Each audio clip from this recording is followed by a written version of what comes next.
What is up, my YouTube family? It's your favorite hip hop healer, Curry McGee, and I am back with another video. Now, today's video is going to be a little bit different because, well, not different from what you find on my channel, but a little bit different from what you find out in the YouTube streets. And let me just tell you why. It's because all of my videos, we're always linking it back to my book, Psychological Ramblings of a Traveling Gypsy. If you don't know my books, if you've never read it before, if you've never read The Queendom, and you're anticipating the drop for The Return of the Divine Feminine, which is the final book of the Psychological Ramblings series. If you don't know what that's about, all of my books are about femininity, redefining what femininity means to you, rediscovering your inner self, and being able to walk in that and use those tools. And like I said in my book, is that, we're taking it back to the huts, we're taking it back to the elders, we're learning from the elders. And I think that's what's missing in today's YouTube atmosphere, is that you have all these young women who have yet to experience life and living. And perhaps their perspective is surface level as far as to what a woman needs to be to live her best life and to completely be seated in her femininity. So, when you have an elder like myself, I'm an elder, hi, wave my elder flag always. But when you have the older women who've also had experience, and perhaps they've been surrounded by, other elders, and so that information is coming down, is culturally linked to something and back, and so we can go back to the huts for that information so that we can be our best version of ourselves. So that's what my books are all about, that's what my videos are about, except for my reels, because all of those are about what I'm cooking and all of that. But in any event, if you've never read my book, Psychological Realms of a Traveling Gypsy, you have to go and read it, especially the last one, book 2, which talks about the queendom. The queendom is huge. There's so many jewels in that, especially because I want you guys who don't know my books, before you even read Return of the Divine Feminine, you have to read The Queendom in book 2. So please get acquainted with that. It's very helpful, and it, like I said, it takes us back to the huts and what did women know? What are the secrets? What mysteries can we uncover when it comes to femininity? Because my mentor, Baba Heru Rakasamar Sapata up in New York, says that even women are a mystery unto themselves. And that is what really sparked the whole series of books, uncovering what those mysteries are, and then teaching that so that the young girls have something real that they can use when it comes to being themselves. So that's what that's all about. This video is going to be about an absolute beauty, darling. Now, if you are expecting me to use this video to belittle this woman, to call her lady heroine and all those other things, you have the wrong video. No, no, no, no, no. This video is me doing the same exact thing that I did in the Marjorie Harvey video, the same exact thing that I did in the Chloe Bailey video, Chloe and her sister Hailey, that video, the video that I did with Ari and Jada Chavis, which, by the way, I had to take down the Jada Chavis video, which was amazing, by the way. So I'll have to do that some other time, but I had to remove that video because of copyright and so forth. So at some point, I'm going to redo that video because I think it's a lot of jewels in there, especially for the Ari. I think her name is Ari Fletcher. That part of the video, the young girls need to see that, as far as to what the holistic interpretation of what they're operating in, what chakra they're using, and all of that, the energy. So I did that video. I did the Marjorie Harvey video, and this video is the same. Is the same concept. It is, what do I see energetically that this woman is operating in that could be useful and helpful. Now, let me just preface this before we get into the beautiful Marjorie Harvey. Oh my God, this lady. I can't wait to talk about it. Okay, so just go ahead and get a snapshot. Take it all in. Take it all in. Take it all in. Take it all in. Take it all in. I am not involved in those, those channels that, take women down or dig up their histories and find out who they were before they were who they were. And I don't think any of that is relevant to what we're looking at here. This is a holistic perspective, right? A holistic perspective, and we're talking about in the purpose of this video and talking. Oh, by the way, can we get into this leather? By the way, can we get into this leather suit that I have on? You guys can't see it, but maybe I'll take a picture and put it in the thumbnail. But it's leather and silk, and I mean, look at the detail on this. I wanted to put the designer, let's put the designer in the description box below. It's an Italian designer, but you see the leather on it's absolutely stunning. I mean, you guys know, well, you probably don't know, but I love a good tailored something, or unique piece that nobody else, you'll find, you see the leather around it and you'll find nobody else with, but that's also in the book, how to find things that fit your personality, things that are uniquely yours. And that actually means that I can go into this next piece, which is Miss Marjorie Harvey. What is it about her? What made Steve, completely get consumed in her? And what's the difference between the first wife, the second wife, and all those things, and what makes him do this? Go ahead, roll that.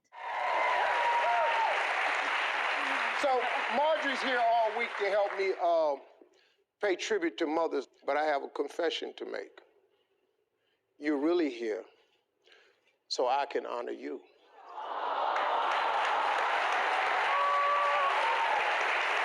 Don't make me cry. All right. So, did you guys lie to me? Yeah, they lied to you. I want to share some things with you, Marjorie, that They just did my makeup and we spent a lot of time. I wanted to tell you some things. And that from the moment I saw you, when you walked into that comedy club that night, and the first thing I said to you ever was, I don't know who you are, lady, but I'm gonna marry you one day. And it took me a long time, but I did it. Truth be told, I probably should have done it a long time ago, but I went off and I got stupid. I did some things. I like to say I had some regrets in my life, but I needed everything to happen in this exact order, because none of our children would be here today if we hadn't have gone our separate ways at that particular time. So it was all for divine purpose and order. But what you've done for me is you allowed me to stop existing and to start living. I never lived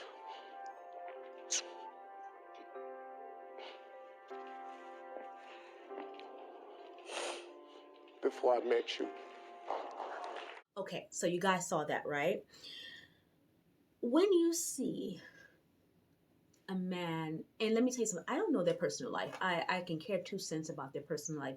This is all about energetically what I'm seeing.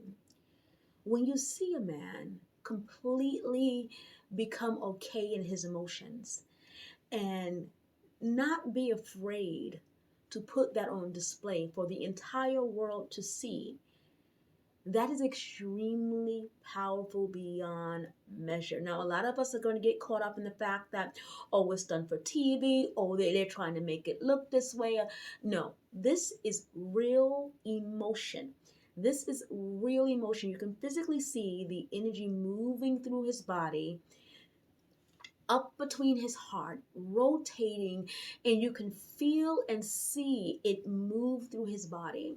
And so that's real. That is authentic feelings that we are seeing when he is expressing his love and adoration for this woman. There is something that locked him in, and he's able to access that emotion just simply by thinking about how grateful he is to have her in his life.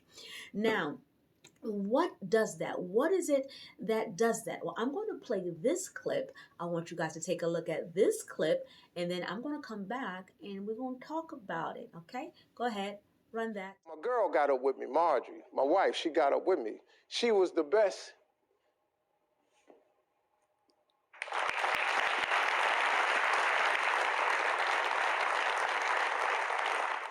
So you saw that, right?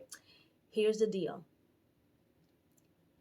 When a woman is completely in her entire body, meaning she can feel her limbs, her arms, her leg. She feels up her body. And this is just an exercise that you guys can do watching this right now. I want you to become aware. Become self-aware, like I'm doing right now while I'm speaking to you. Become self-aware. And then I want you to take that awareness and focus it inside of your body. And where do you see the brightest light? There should be this big red ball of light.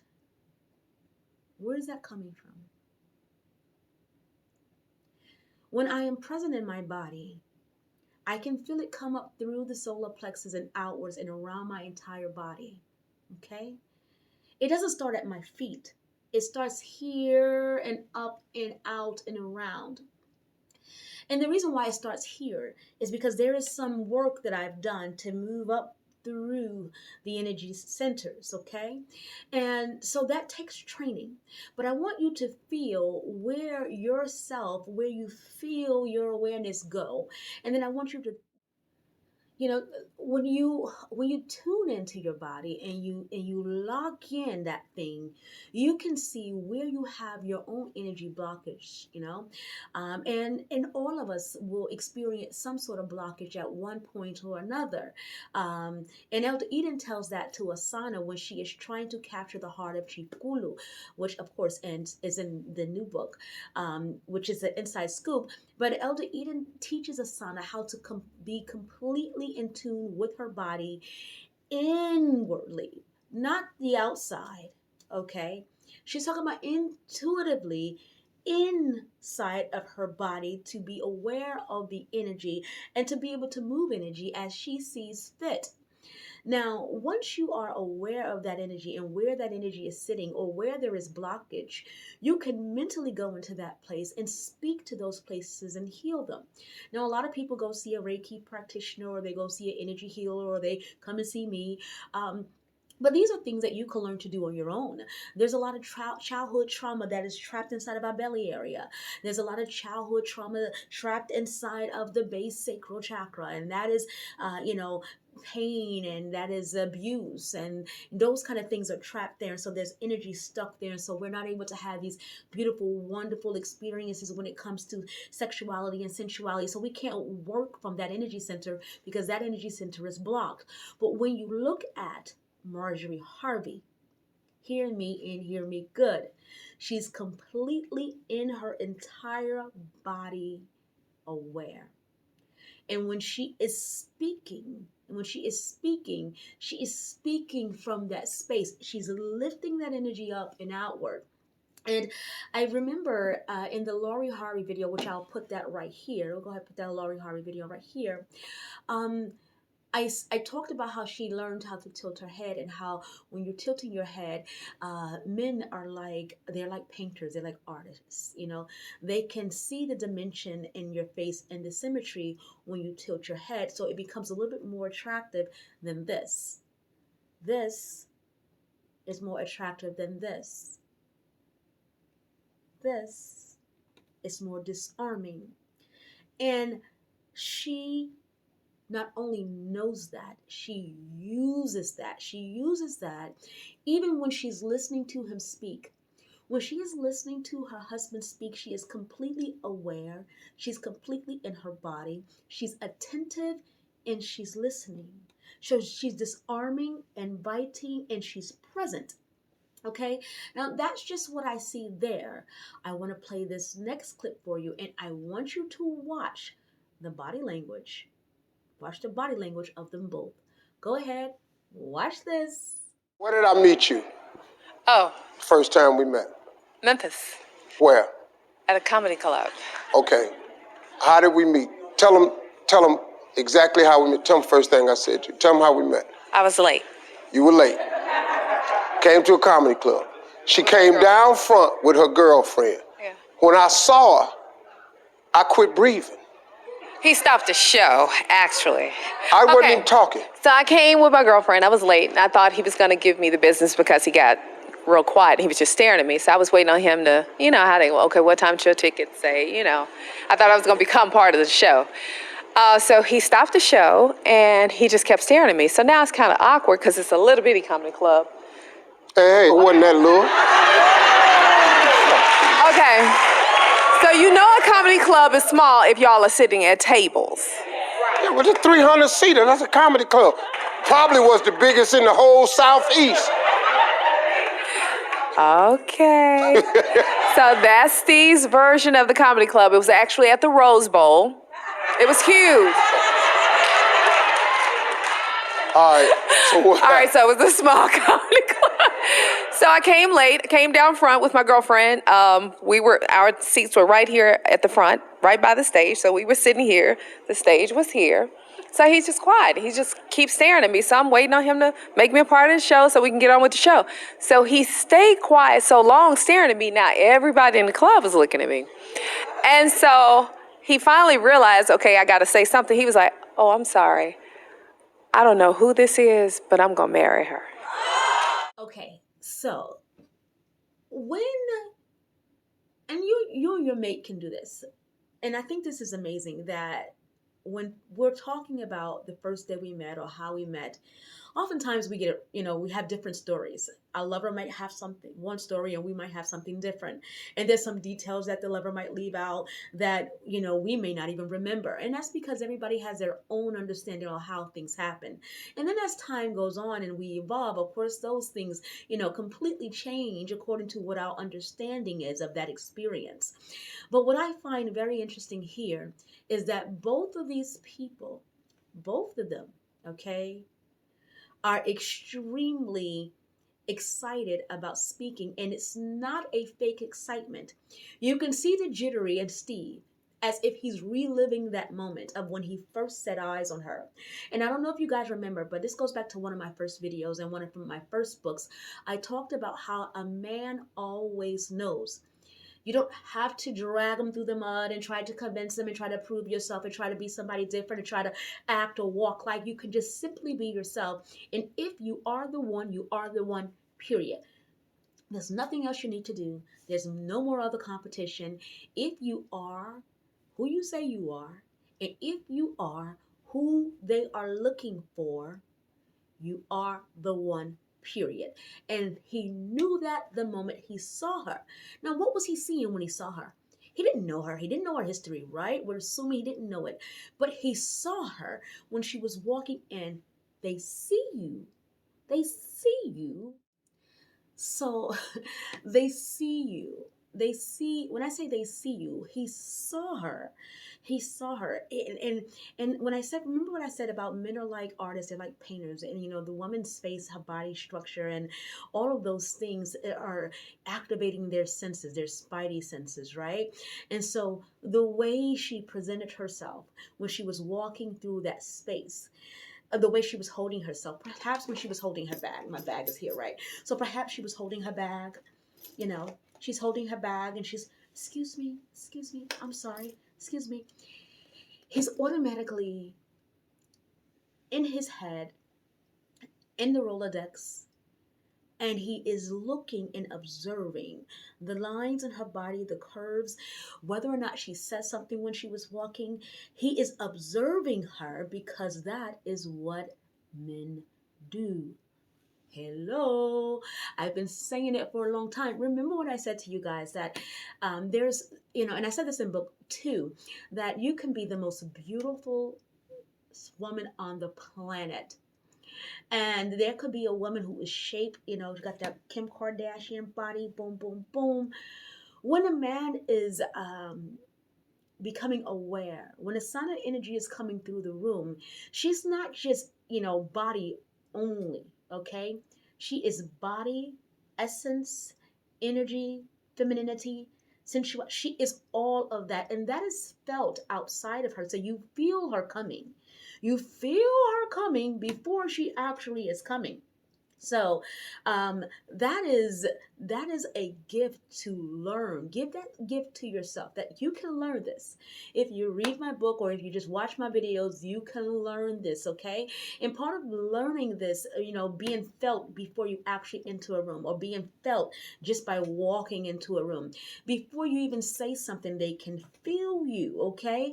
That is a level of self-discovery and healing and assuredness, just being assured of who you are. So this is something that I want you guys to remember, is that when he saw her, all of her. That is, he saw her energy, he saw her attitude, he saw all of that before he even got a chance to know her. And then it clicked to him, that is my one. That is my ideal woman. When a man has captured his ideal woman, he's ready to do things like this. Go ahead, run that. What you've done for me is you allowed me to stop existing and to start living. I never lived.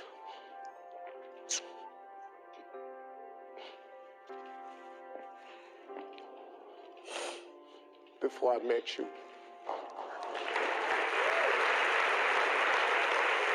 In any event, what we have learned so far, go ahead and drop it right there. Drop, drop, drop, drop. Is that she's absolutely beautiful and stunning. And what Elder Eden was teaching, and I think I was alluding to this before, before the camera died.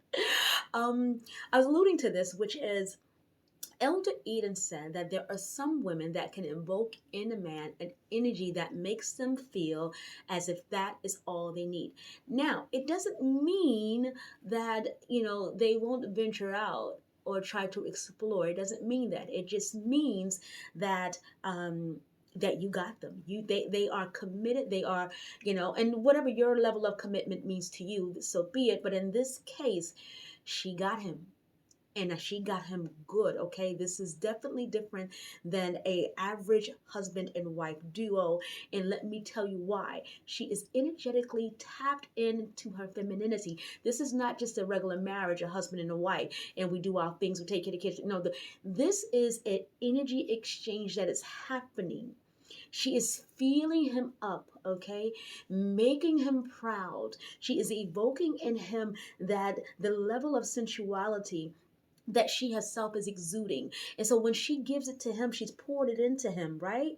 And then he fills up with all of that, and it makes him feel good. It makes him feel masculine. It makes him feel like a man. And what I was talking about in book 2, when I talked about, what Elder Eden talked about, teaching the son how to activate that energy inside of a man, is that he has to completely feel disarmed. That means it can't be too heavy. It can't be, you can't be bickering and all that, because it doesn't activate the energy. You can't be arguing or causing fights all the time, because that takes up most of the space in his head. And men can compartmentalize things fairly easily, and if you are the woman who makes his day terrible, then he compartmentalizes you at the woman who makes his day terrible. Now, is he committed because maybe they're married? Yes, he'll come home, but he's not happy, right? And then there's men who compartmentalize women as, oh, this is a sexual energy, or this is a sexual partner. Oh, this is the other woman, or this is the whatever. So men can compartmentalize things fairly easily without feeling any guilt or any trouble, right? So, but when you are in all of his compartments, there is only a way to do that, and that is completely sinking into who you are as a woman, and then able to give that to him freely. You have to be vulnerable enough to be able to do that, and she possessed a lot of this it's not quirky, but it's very unique, vulnerable energy. And when she speaks, it is a vulnerable energy that allows a man to want to come in and help if he can. She's not that woman that is so strong that she can do it all on her own. And even that's an energy, right? And so you're going to attract a kind of man who, because you're operating in your masculine, you might attract some man who's a little bit more feminine, in handling the way he handles things. But the way she is energetically is very vulnerable in nature, and so of course she's going to attract a very masculine man who wants to help, who wants to do, who wants to shower her with all of his love, because not only is she available for that, and she's vulnerable, and she's allowed herself to be vulnerable and available, but she's also sensual, and she's also very alive. I talked about this in my Marjorie Harvey video.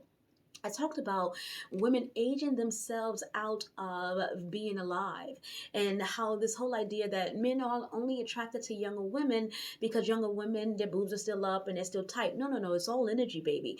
Younger women still have that energy operating. And a lot of older women, we get, we become mothers, we become wives. And so there's a lot going on at the house and trying to keep house and maintain the kids and do. I am loving my shirt, y'all. I really love my shirt. Anyway, the sensuality was extremely important. And I'm going to go ahead, let's put this right there. Let's do a split screen, and we're going to put this video here that literally made me go, mwah, chef's kiss. That is what I am teaching. That is it. That is it. That is it. To hold a man's attention for very long, you completely, it's like juggling, right? It's like juggling. But you got to also understand that relationships will also ebb and flow. So there are going to be moments where he's completely attracted to you, and there's going to be moments where your body is going to change, and you're going to have to energetically get used to the newness of your own body. And so because you're getting used to your own body, there's somebody else involved, and so now they got to get used to your own body. So when you are using, like for example, in this clip here, she is completely alive. I urge all women, be alive in your body. I don't care how old you are. Perhaps you're not a size 5 or a size 6, and perhaps you don't have the best surgeons in the world, and perhaps you don't have the biggest closet in the world, and perhaps you don't have, all the money and all the access and the personal trainers. But be the best version of yourself all of the time, and do not die. Hear me, do not die. Reinvent yourself as many times as you see fit. Become a better version of yourself in whatever newness you are in. If you're in a new body that maybe you've gained 10 pounds or 20 pounds, honey, you better be the fiercest 10, 20 pounds there is out there. Be aware of what you put on your body, the fabrics that's on your skin, a little leather and a little sparkly and a little silk and a little, and I feel good in this, Put things on your body where you feel good, I don't know what kind of purse you carry, but get yourself a nice little purse that makes you feel like, like you're a lady, Put on your favorite perfume, your favorite fragrance. Do something where you are alive. And when you are alive, that energy can be felt outside of you. And other people want to be alive in your presence too. So what we are looking at here, when we look at Miss Marjorie Harvey, we are looking at a woman who is in complete control of her energetic powers, and she is working from the base chakra specifically, okay, to evoke in her husband that the need to constantly be lusting and observing and all of that. But then she's also mastered that heart chakra. She's vulnerable and she's available, and because she's vulnerable and available, it allows her to be the, you want to call it the damsel in distress, you can call it that, but I think it's a little bit it's a little bit more than the damsel in distress. It is, I want to provide for my lady. Now, why was he not able to do that for the other women? I don't know about their energy. I don't know them. But all I know is the energy that I am seeing here. And this woman is completely vulnerable. She is available. She is operating out of her heart chakra. She is aware. She is tuned in. She is tapped in. And that makes for a magical couple. That makes for something that makes him proud to walk daily. This is my lady. This is my woman. And one thing she is not going to do, she is not going to lose that. She's not going to lose that power. Look at her. She's older than me, and honey body is snatched for the gods, okay? Yes, she has access to some of the best chefs, and yes, she has access to all of this. But what you cannot deny is that there is a level of work that is required to maintain that kind of the effervescence of what she is exuding, that sensuality. You can feel it when she walks. Oh my God. If you put her and her daughter side by side, and this is what blows my mind, is energetically, the mother is just still fierce. Now, remember in book 2 when Elder Eden was walking down the street with Asana, and she told Asana, I'm about to turn it on. And when she turned on her energy, all the men in the street watched and looked. And Elder Eden was almost 20 years, 25 plus years, Asana's elder, and she was able to get the young men's attention. That is what Miss Marjorie Harvey is working with, that kind of energy. And it's not going to go. She's mastered it, and so can you. Until next time, I want you to remember, do not die. Reinvent yourself if you need to. Do whatever you need to do to stay alive. And you can be the best version of yourself if you just tap in. Until next time, be empowered, be inspired, and be well. Bye, guys.